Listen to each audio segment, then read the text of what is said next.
My name is Warren Kinghorn, one of the researchers on the Churches Promoting Recovery project.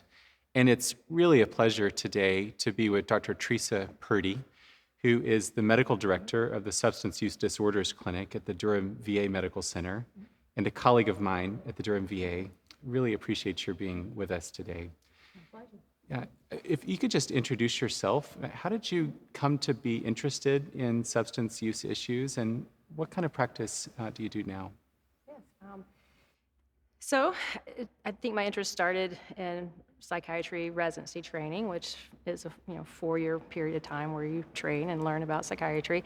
So I was just noticing more and more that many people that would have mental health conditions that we would see, either inpatient or outpatient, had substance misuse or use problems, and it was a big part of the treatment. And I just wanted to learn more about that because it seemed that what if that could be handled, or there's some intervention that could be performed, then if that got better, then there are others.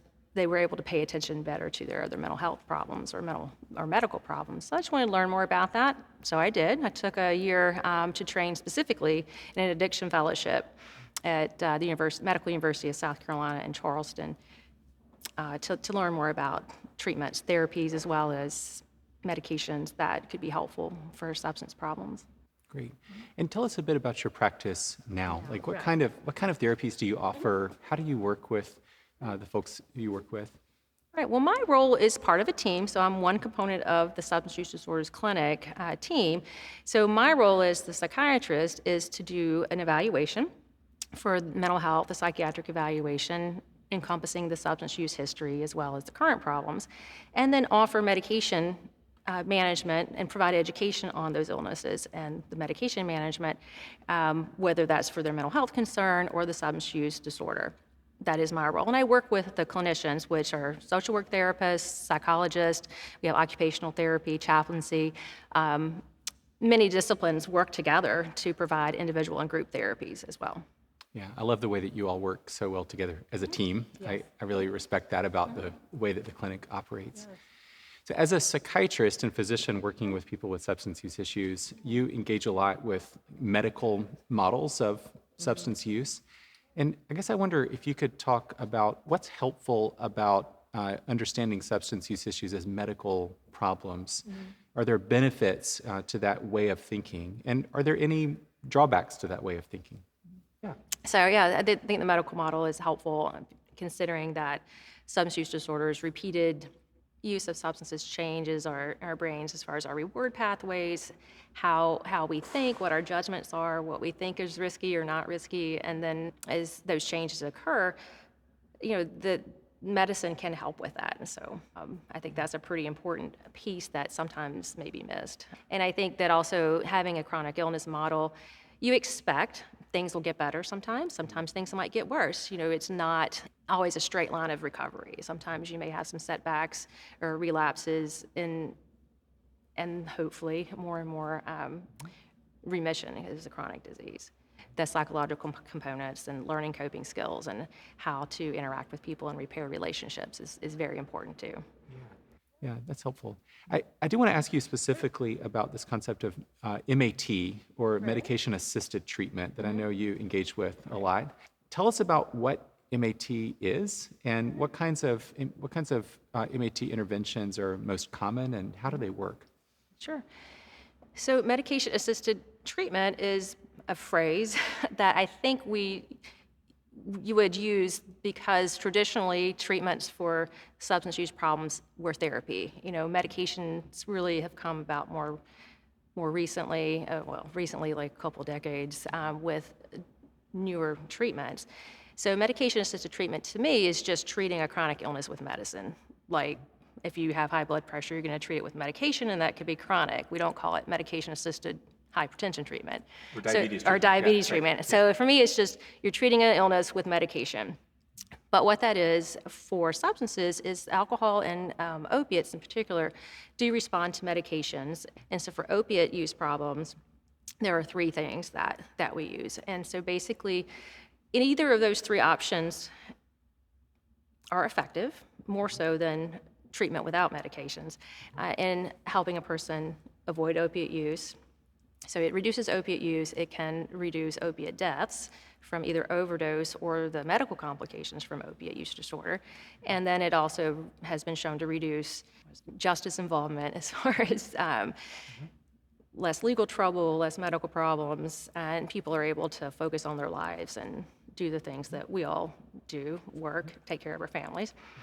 So the three options for opiate use disorder are methadone, buprenorphine, and naltrexone. As you know, some people who hear about MAT say that this is just a way of perpetuating addiction. People are still addicted to these substances. So as a psychiatrist, what would you say about that? Yes, you hear that a lot, concern about taking methadone or buprenorphine in particular because they are opiates. Their concerns, is the person going to get high off this medication or not? But really, a person with a severe opiate use problem has a significant amount of tolerance. So the medications that we're using, even though they're opiates, they are not likely to get the person intoxicated or high. But it's like we talked about, it's going to help them through withdrawal and help them maintain abstinence. There are, with methadone and buprenorphine, you're right, you'll have some tolerance and maybe some withdrawal if you stopped it abruptly. But I encourage people not to think of it as being addicted to another substance, because really when you're talking about that lack of control over one's substance use, and the behaviors that go with that, like you have to have it every day. You have withdrawal if you don't. You do those things that start neglecting your family or your health or your work. Those are gone. That drive to use the illicit opiates. And we talk about the craving, where you just have this intense urge to use. So those behaviors are not evident if a person's treated well and responding well to the MAT. So it's really not, you're not being addicted. You're getting treatment for something that works for you. And I like to encourage people that, yes, you will be on this medication, and it's true that when people stop the medication, sometimes their relapse is within a year, that without medication that they are at high risk for relapse.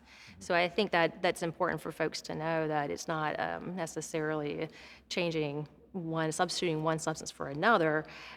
It is a treatment, and you may be on it long term, but the benefits far outweigh the risk. The difference between taking this medication and being able to be healthy and productive outweighs the daily taking of this medication. So this is a project that's focused on churches. Like, how can churches, especially in North Carolina, respond to people who are living with substance use issues and support people? So as a psychiatrist who works with people with substance use issues, what would you want churches to know and to do? Right. Well, I think I would want churches to know that they are very important as far as spiritual health for people with substance use issues. They still need spiritual health. They want a spiritual relationship, that they do get better. They need supports. And so I think as churches, there are lots of ways.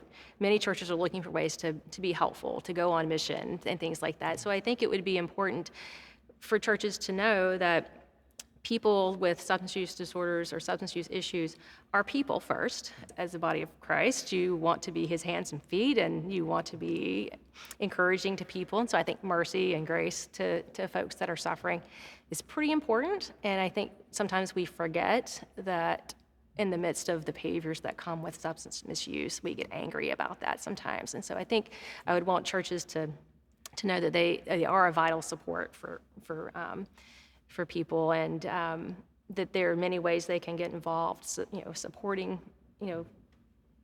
there's many organizations that are probably faith-based or community-based options that may need help with financials. The church could partner alongside these nonprofits that can be helpful getting them into treatment. Safe housing, recovery housing, those are very important. And just basic needs like food, clothing, and shelter.